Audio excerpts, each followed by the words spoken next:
Shabbat Shalom, brothers and sisters out there in YouTube land. It is the Sabbath day. Thought I'd come in and do a little teaching. I hadn't done a video. I did the first video, what was it, about a week and a half ago. Hey, some people watched it. I thought that was cool. Didn't really get any replies or comments on the video. Must have been because I said if you try not to leave any nasty ones. That's probably why nobody, well, if I can't leave a nasty one, I won't comment. But that's okay. But some people watched it, and I think some people actually got something out of it, and that's what it's all about right here. We're just trying to do the work of the kingdom, get the truth out there. Here's how we kind of do things. The reason I wanted to give, I'm trying to give a short video today because it is the Sabbath. What we do on Friday night, sundown, that's when the Sabbath starts. So before the sun goes down, we kind of go ahead and start having a gathering, a holy convocation of like-minded believers, because there's no point in being somewhere where you're unequally yoked. And we get in the Word, and we do some teaching, and we do some things, and we have a good meal, and we hang out, we have a good time, man. We really do. We have a good time, and then everybody goes home, and we get up Saturday morning and we do something with the kids. We do some teaching with our kids and my wife, and then we just kind of rest. It's a pretty nasty day out here today, so the kids are all in the house just doing, my oldest daughter just crawled through there so she wouldn't be in the camera. But so that's how we do things. So I thought what I'd start doing is start doing a little teaching on the Sabbath day, and then put out a more in-depth video, maybe like Wednesdays, something like that, and upload that. So if you like the first one, I'm gonna kind of get, I did get some comments, but they were like personal to my face comments. So I kind of want to address that a little bit, because here's what's funny is what I'm getting accused of is denying the Messiah by keeping the Torah, denying the work on the cross, because you've got a true Messiah and a false Messiah, obviously in the Bible. The true Messiah is the Messiah that's in this Bible, that's in the Bible. That's the true Messiah. And this Bible is the truth. Do we not agree? Can we all agree that the Word of God is the truth? The Bible's the truth. So it will make any man a liar. How does it make a man a liar? Well, if you go outside this truth, then you're a liar. That's all it is. So I'm going to stay in the same vein. I think that's going to be the construct of point to shoot for. Is what you're saying coming from the Bible, or is it a doctrine of men? Because Jesus railed on the doctrines of men. Oh man, he really nailed people on that one. So what I'm going to do is, since I was accused, and I'm coming in love, don't forget, we're always coming in love and trying to build up, even though somebody's trying to tear me down. So I got accused of denying the Messiah because I keep Torah. So what I thought I'd do is a little short teaching, and check it out. I got a board and easel now, but hopefully you can see it. And I'm not a very good writer. That's my wife's handwriting. She did really good, but I'm sloppy. So what I'm going to do is I'm gonna categorize it like this: true Messiah, the one in the Bible; false Messiah. Because the true Messiah in the Bible, whether you like it and want to believe it or not, and I don't, whether you like it or believe it or not, our Messiah was a Hebrew and he was an Israelite, and he still is. He was from the tribe of Judah, the same line of David, which is the Yehudi. I know everybody on this side calls him a Jew, but he was a Yehudi. I mean, I guess Jew's not a bad thing, but they were really called Yehudis, from the tribe of Yehuda. There was no J's. There's no J's in those days. So anyway, but I'm just going to do something hopefully short. Most of the time I can't do anything short, but I want to be precise and I want to stay on point. I told you in the last video I was all over the place. Now I'm trying to hone the skills in. Keep it short and sweet. Okay, the true Messiah. What did he do while he was on this earth? He kept and taught Torah, or he kept and taught the commandments of God, the Father, Yah. That was his Father. That's what he came to do, is bring us back to the Father. That was his point, was to come and bring his people back to the Father, back to the Creator. Okay, on the other side, what do they teach? Well, they break and teach others to break the Torah, because they tell you that the Torah is done away with. They tell you that once Messiah died on the cross, Once this happened, that was gone. They're actually wrong. He did not nail the Torah to the cross. That's not what he nailed to the cross. What he nailed to the cross were ordinances and doctrines that was against us and not for us. Against us and not for us. Dogmas and doctrines of men. The law of sin and death. That's what got nailed to the cross. When I say dogmas and doctrines of men, that's what was nailed to the cross. Not the Torah. But and this side gets confused about what the Torah actually is. It's the instructions. It's God's perfect and holy law. So when you say that I believe in Messiah, but I don't keep the Torah, you're tossing out the Father's perfect and set apart law. That's not going to do well for you. So let's get into it. So taught and kept Torah. They break and teach others to break Torah. Let's go to Matthew 5:17, and I'm going to read from the Scriptures. I'm going to read from the Scriptures Bible because I like the way it leaves the Hebrew names in, and I know there's probably going to be a lot of people, I can't believe you read the Scriptures. Well, I don't know why you'd read too much else. The King James is a great Bible. I do a lot. I primarily do a lot of study out of the King James Bible, but you know, you really got to get. This is a Hebrew book. The Bible's a Hebrew book. It's not a Western European book. It's an Eastern Hebraic. It's about the Hebrews. Our Messiah was a Hebrew. He was an Israelite. It's about the Hebrews and Israelites. That's what the Bible's about. So to try to stamp out that root that's in the Bible, which this side does, they don't want to have anything to do with the Hebrew root in the Bible, then you're kind of going in a wrong direction. You're kind of like, that's where things start getting muddled up, and that's where traditions of men start creeping in, and then next thing you know, now you've got some totally different religion that's actually in the Bible, which this isn't a religion. This is a faith. We should earnestly contend for the faith. Not all faith, the true faith, the one that's in this Bible. So let's go to Matthew 5:17, and let's see what he has to say about the Torah. 5:17. Do not think that I can come to destroy the Torah or the prophets. I did not come to destroy, but to complete. For truly I say to you, until heaven and earth pass away, not one yod or one tittle shall by no means pass from the Torah till all be done. So let's break this down a little bit here. Okay, so he says, I didn't come to destroy the Torah, but I came to fulfill. Okay, what does that mean, fulfill? Well, in the Torah, all the way back to, because Torah is the first 5 books of the Bible, and the instructions are in there. Okay, if that makes any sense. So it's all the way back to Genesis 3, our Messiah is prophesied about, because he says he's going to come and crush his head and he'll bruise his heel. That's prophesying about the Messiah. So if you throw the Torah out, you just threw out the prophecies about the coming Messiah. So we keep the Torah because it prophesied about our Messiah coming, because we know he's already come. So that's one part of the fulfill. He came to fulfill the prophecies. But if you look at in the Strong's, fulfill also means to fully preach, to fill up. He came to fully preach the Torah, because not one jot or tittle is gonna pass until all be fulfilled, till heaven and earth pass. The heavens are still here, the earth is still here. So nothing's changed as far as that's concerned. He as a matter of fact, when he comes back, we're going to go into the millennial reign, and in the millennial reign, he's going to be teaching us the Torah, and things are going to be made right for 1,000 years.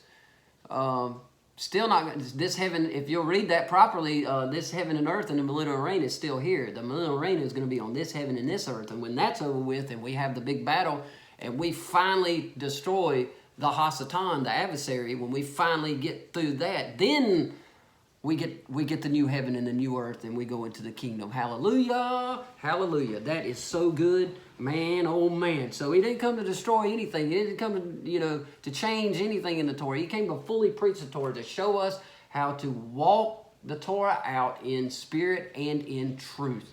Because God is a spirit, and we have to worship him in spirit, and we have to worship him in truth. You can't do that without the Torah. You can't do it without the Torah, and I'm about to show you why you can't do that without the Torah. So let's go a little bit further into 19. And if you don't like the scriptures, that's fine. Read your King James. It's all in here. Just know that the law is the Torah. You know that, and I don't like the way it uses God and Lord, because those mean other things. I mean, Lord means Baal, and God's kind of just a generic term. He's got a name. It's Yahuwah. That's the Father's name is Yahuwah, and the Son's name is Yahshua, which means Yah's salvation. So I call him Yahshua, and I call the Father Yahuwah or Yah. Whoever then breaks one of the least of these commandments and teaches men to do so shall be called least in the reign of the heavens. But whoever does and teaches them shall be called great in the reign of heavens. For I say unto you, unless your righteousness exceeds the righteousness of the scribes and the Pharisees, you shall by no means enter into the reign of the heavens. Will not enter into the reign of the heavens. And I implore you, where it says the people who break and teach others to break the Torah will be least in the kingdom of heaven. That ain't what I don't think that's what you think it is, because I'm going to read you another verse where he says, depart from me, I never knew you. So don't think that you're going to sneak in there by the skin of your teeth by just openly breaking his commandments and sinning. Because what did 1 John 3:4 say? We covered that in the last video. It's probably going to be in every video I have. Sin is transgression of the Torah. Can you live in perpetual sin and make it to the kingdom? I think not, sir. I don't think you can. I don't think you can do that. I don't think you can do that. But, okay, so we got that. So we know they're breaking and teaching people to break the commandments, and he kept and taught Torah. So this is the Messiah that I follow. So I'm not denying Messiah. I'm not denying the Messiah. I'm denying the anti-Messiah. Okay? Because what else did our Messiah do? He kept the seventh-day Sabbath. He kept the Sabbath day. He kept the Sabbath day. I think it's Luke 4:16. Let's go to Luke 4:16. If I'm not mistaken, that's what it is. Luke 4:16. And again, you just stop if you need to pause the video to check anything out or whatever. Do that. It's a video. You can pause it. Let's say Luke 4:16. Luke 4:16, and he came to Nazareth where he had been brought up, and according to his practice, he went into the congregation on the Sabbath day and stood up to read. It was his custom to go into the synagogue on the Sabbath day. He kept the seventh-day Sabbath. He didn't keep the first day of the week. There's no instruction for that. So he kept the Sabbath day. So therefore, guess what? I keep the Sabbath day because he kept the Sabbath day, and this is a sign. The Most High says way back in Genesis that this is a sign, not Genesis, I'm sorry. He says it in the Torah that the Sabbath is a sign between you and me, that I'm your God and you're my people. He puts a lot of emphasis on the fourth commandment. The fourth commandment. The fourth commandment. Remember the Sabbath day. The Messiah remember the Sabbath day. Why did he remember Sabbath day? Because if you're not remembering the Sabbath day, 1 John 3:4, sin is transgression of the law. You are sinning, and he can't sin, because if he sins, he's not the perfect lamb. He can't be our Messiah. So I follow this Messiah. What happens over here? They keep the first day of the week. First day. First day. They keep the first day. Where is your instructions in this Bible? Where is your instructions in the Bible to start keeping the first day of the week after he goes on the cross and dies and ascends? Where's your instructions for that? Where did the Father change anything? Where did the Son change anything? He didn't. That's a tradition of men. That's a tradition of men. That's not in the Bible anywhere. From Genesis to Revelation. I don't care if you think that Paul preached on a Sunday. if you think that they took up a collection on Sunday, the first day of the week, you're mistaken. Even if that did happen, which it didn't, and I can prove it, because if you understand the feast days, you'll understand. They did not do that. They didn't do anything they didn't do the Sunday thing. They may have took up a collection, but even if they did, is what I'm getting at, there is no instructions to stop keeping the Sabbath day and to start keeping the first day, resurrection. There's no instruction for that. That's what I kept hearing was, oh, well, I worship a resurrected Messiah. Well, I do too. He kept the Sabbath day. He may have rose on the first day. That's fine. I won't dispute with you on that. I think you need to really read the resurrection, because it says Mary came to the tomb on the first day and he was already gone, and they came early in the morning and he was already gone, which it makes sense that the Messiah would rest on the Sabbath day anyway, does it not? He died on Passover. He was in the tomb 3 days and 3 nights. It would make sense that he rested on the Sabbath day in the tomb, and then he got up on the first day. Great, fine, I get that. Hallelujah for it. But where's the instruction from him or the Father to quit keeping the Sabbath and start keeping the first day? There is no instruction for that. That instruction comes from men. It actually comes from Rome. The Sabbath is a sign of whose authority you're under. Okay? If you keep the seventh-day Sabbath, then you're showing that you're under the true Messiah's authority. We're going to be ready when Christ returns. Ooh, boy, that's a good song right there. So, if you're keeping the first day, you are actually under someone else's authority, because you don't keep this day. You forget this day. You disregard this day. So, therefore, if you're doing that, I get why you're doing it. Don't get me wrong. I understand where you're coming from. And I know I hear all the time, well, God knows my heart. Yes, He knows all of our hearts. He knows our hearts are wicked continually. Our hearts are wicked. So, yeah, He knows them. He knows our heart. Mine too. I'm not just talking about anybody else. I'm talking about me too. He knows my heart's wicked too. And, I try to do the best I can in this flesh to be pleasing in His sight, not somebody else's sight. I don't care what these people are doing. I'm going to do what my Messiah did, because He said to follow me. So the first day is, hey, you're under Rome's authority. I'm sorry, you're under Rome's authority. That's whose authority that you're giving yourself to, not the Messiah. So I do not disregard. I do not deny the Messiah that's in this book. No, sir, I don't. I would never do that. But I do deny this Messiah, because He's not the true Messiah. What else did this Messiah do while He was here? Well, He kept the feast days. He kept the feasts. The feasts of Yah. Not of the Jews. Because I love the way, it just drives me nuts when I hear this side go, the feasts in the Old Testament were the feasts of the Jews. Go back and read about the feast. I believe Leviticus 23. I believe it's Leviticus 23 is what talks about the feasts. Or is it Exodus 20? I think it's Leviticus 23. Let me look. Since I already brought it up, now I got to go and look. I'm sorry. Leviticus 23.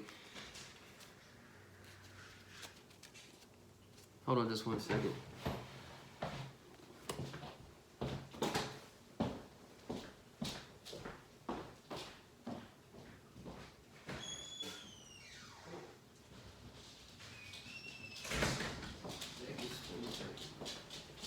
All right, I'm back. Sorry about that, ladies and gentlemen, brothers and sisters in Christ. Had to let the dogs in. They were scratching at the door, and that just drives me nuts. Where is that? Leviticus 23, Lord is saying, speak to the children of Israel and say to them, the appointed times of Yah, which you are to proclaim as set apart gatherings, my appointed times. These 6 days work is done, but the 7th day is a Sabbath rest, set apart gathering. Do no work. It is a Sabbath to Yah. in all your dwellings. These are the appointed times of Yah, set apart gatherings, which you are to proclaim at their appointed times. In the first new moon of the 14th day of the new moon between the evening is the Pesach. That's the Passover. Now, read Leviticus 23. That's about all the feast days. There's 7 feasts. I'll let you read them to get the understanding. I'm going to do some teachings on the feast, but remember, did you see what he said about the Sabbath day? That is one of those appointed times. I've got an article here that I think is really good, and I like the way the guy put it. I won't put any name out here, even though I really think this guy is great. But I want to read this to you. If you want to know what the Sabbath is, the exact meaning of the word Sabbath, it is no more nor and no less than a fixed period of time. That's what it is. He set that up. He set the 7th day apart. It's holy. That means it's set apart. That means we set that day apart. Same with the feast days. We set those days apart. We keep the Passover. We keep unleavened bread. We keep the Feast of First Fruits, which the Feast of First Fruits is the only true feast that the Most High set forth that to celebrate the resurrection. Everything's in the feast days. You don't have to go outside of the feast days to do Christmas and Easter to celebrate his birth and resurrection, which there's nowhere in there where it says to celebrate his birth, and December 25th ain't his birthday. I think everybody knows that, but it is somebody's birthday. It's somebody's birthday, so when you're keeping that, you're keeping something, but it ain't what you think it is. And I'll probably get some scathing things about that. Don't you dare talk about my Christmas tree. Well, we're going to talk about it at some point. We might not get into it today. But, so, I like the way he puts this. Did you know that time is Yahweh's creation? God created time. He alone created it. Therefore, he alone has the copyright to the creation called time. That's so true, man. He's a creator of time and everything. He alone has he alone, as the author of time, has the power to regulate time, to name time, to authorize time, divide time. He divided and categorized his creation called time perfectly in the book of Genesis. So, he's the author of it. So, if you didn't keep the Sabbath, then you missed it. You either missed it or you kept it. It's an appointed time. Friday to sundown, Saturday to sundown is a 24-hour period that is dedicated to Yah, the Most High. That's his. You cannot usurp his authority and change days. You can't usurp his authority and change feasts and times and holy convocations. You can't do that, but it was prophesied that would happen. So he kept the feasts of Yah. So over here, what do they keep? Well, they keep other things. They say you don't have to do the feasts of Yah anymore. That was just for the Jews. Jesus died on the cross. All that's done away with. So now we're going to keep Sunday, Christmas, Easter, St. Patrick's Day. All these things come from Rome. Every single one of them do. So again, you are showing that where your authority lies, who is over you, is Rome. Over here on this side, since we keep the feast of Yah and we keep the Sabbath day, and we do not trot down the Torah, we don't throw it out. We are actually following the true Messiah that's in the Bible. It's that plain and simple. That's where I'm coming from. So that's a few things there. There's plenty of other things that the Messiah did that shows that, I mean, he continued to keep it, because if sin is transgression of the law, he can't sin, so therefore he can't transgress the law. And, another thing that I like, let me put this in Christmas and Easter, because, hey, and I tell you what, why don't you do this? If you're going to get mad at me for talking about the Christmas and the Easter, why don't you go look up the pagan roots of Christmas and Easter? Go look up, you can Google that. It's worth a Google. Look up the pagan roots of Christmas and Easter and even Sunday. They all have pagan roots. And the Messiah didn't care too much for pagan. He says, you can't drink from my cup and the cup of Baal. At the same time, can't do it. He said, don't be lukewarm. What does lukewarm mean? It's a mixture of hot and cold. Don't mix paganism in with his pure form of worship. You can't do that. He said he'll vomit you out of his mouth. Don't sound too good. I'm gonna close this up a little bit because, like I said, I didn't want it to be a long teaching, but I did have. I wanted to share one more verse or a couple more. I'm gonna share a couple more things that the Messiah said where he railed against traditions of men. And let's go to Mark 7. Yes, Mark 7.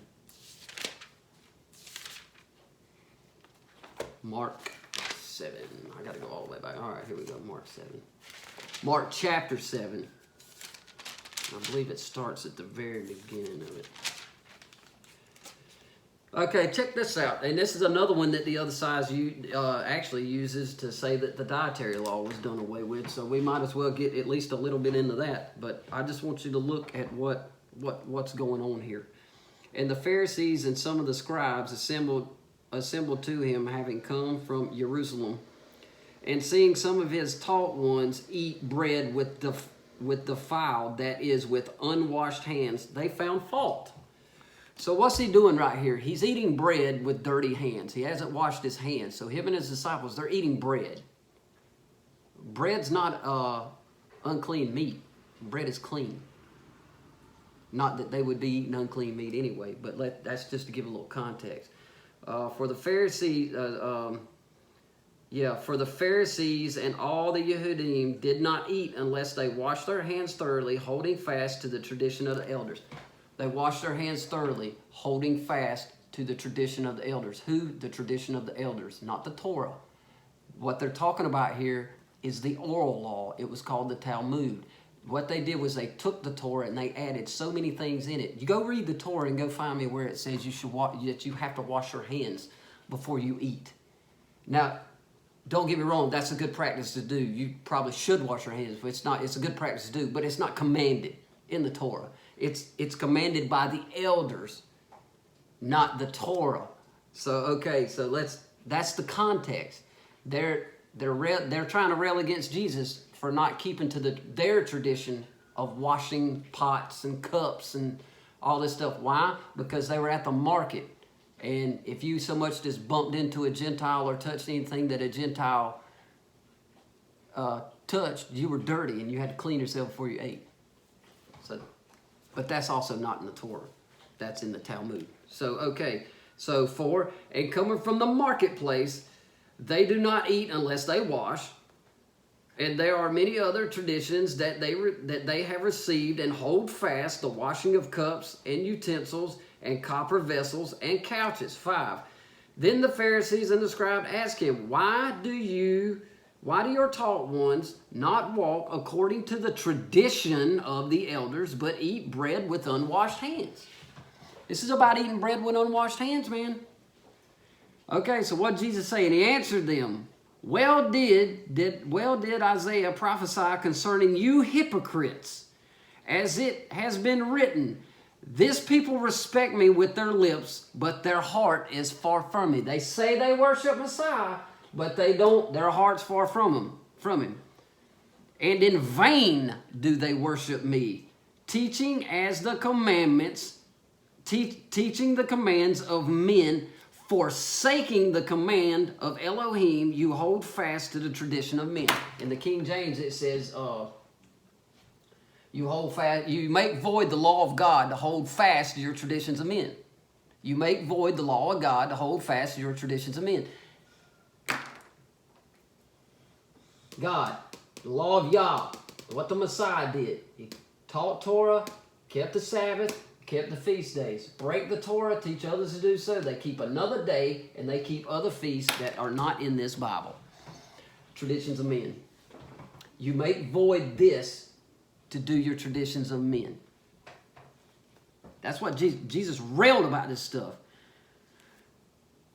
Okay, so let's go to 9. And he said to them, Well, do you set aside the command of Elohim in order to guard your tradition? For Moshe said, Respect your father and your mother, And he who curses father or mother, let him be put to death. But you say, if a man says to his father or mother, whatever profit you might have received from me is Corban, meaning basically they pretty much give that money that they would have given to their mother and father, and they give it to the Pharisees, so then they can just dishonor their mother and father. That's a tradition of men. That's not in the Torah. It just says honor your mother and your father. You can't make a donation to the church so you can dishonor your mother and father. That's not in the Torah. You no longer let him do any matter at all for his father and his mother, nullifying the word of Elohim through your tradition which you have handed down, and many such traditions you do. And calling the crowd to him, he said to them, hear me, everyone, understand. There is no matter that enters a man from outside which is able to defile him, but it is what comes out of him that defiles him. What he's saying right here is, if you're eating bread with dirty hands, you're probably getting germs all over the bread.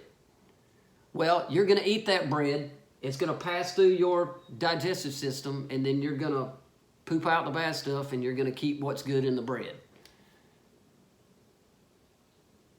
That's what it's talking about. There's no unclean meats being eaten here. But yet, I'm about to get to it, but yet the church says that right here, Jesus declared all foods clean. He didn't do that. He's eating bread with unwashed hands. But let's get more into what he's talking about.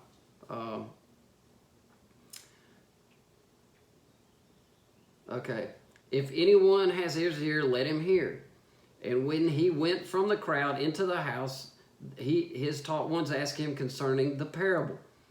And he said to them, are you also without understanding? Do you not perceive that whatever enters a man from outside is unable to defile him? It's about what's in your heart that defiles you. Okay? Because it does not enter his heart, but his stomach, and is eliminated, thus purging all foods. Or I think in the King James it says meats, which is true for anything that you eat, but this doesn't nullify the dietary law, because what meat is in the dietary law needs to satisfy the dietary law, not swine's flesh. He says it's an abomination to you. And he said, what comes out of a man that defiles a man, for within, out of the heart of the men, proceed evil reasonings, adulteries, whorings, murders, thefts, greedy desires, wickedness, deceit, indecency, and evil eye, blasphemy, pride, and foolishness. All these wicked matters come from within and defile the man. All things that break Torah too, by the way, every single one of those. So listen to this, man. I got a good little story, a good little thing. Let's just say I'm outside my house cutting my grass. It's the summertime. My son opens the window and yells out there while I'm cutting the grass and says, can I have some ice cream? And I say, no, son, not right now. I don't want you to eat any ice cream right now. Well, he knows I'm out there cutting the grass, so he goes and gets the ice cream and eats it anyway.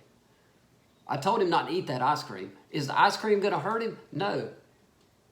No, the ice cream isn't going to hurt him. What's going to hurt him is the disobedience in his heart, because his father told him, don't eat it. I said, don't eat that ice cream, and if he goes and eats it, then it's disobedience. Disobedience defiles a man. Do you have a heart of obedience, or do you have a heart of disobedience? You know, like I said in the other video, people need to quit trying so hard to justify their disobedience and just be obedient. Just accept it. Just accept the fact that he expects you to be obedient. So that's that one. I do have some more. I got some more things in here, but the more I look at it, it's for a deeper teaching at another time. But I just wanted to kind of lay in there, kind of a short video. I hope, 34 minutes. That's shorter than the last one, but I didn't want to get into a long, deep study. But we can get deeper. Matter of fact, if you, like I said, if you want some more on this, I'll do it. Just leave me some comments. Leave me some respectful comments. If you disagree, I told you I don't care. That's fine. We live in a free country. I'm not gonna be one of those cats that blocks everybody because they give a comment where they don't agree with me. I'm not gonna do that. But I do like to reason with people. So if you do disagree, you never know. We might could get together. You might could come on the point to shoot for, and we could debate it. We could debate it openly, and I'd be happy with that. We should always be ready to do that. But I think that's all I'm going to do on that. You know, it's like I said, staying in the same vein of, you know, is it coming from the Bible or is it traditions of men? I think I did a pretty good job of doing that. The Messiah that I follow is the Messiah that's in this Bible. He is a Hebrew, and he was an Israelite. He was a Yehudi of the tribe of Yehuda.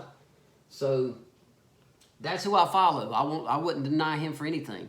That's why I'm keeping the Sabbath day today. That's why I keep the Feast of Yah, and I keep everything in the Torah that pertains to me to keep. And we'll even get into that some later. But I hope that clears some things up. Hopefully nobody gets offended. If you do, the truth offends you. So have a good day. I hope you're resting today and having a nice Sabbath. All praises to the Most High. Hallelujah. Thank you. I'm out.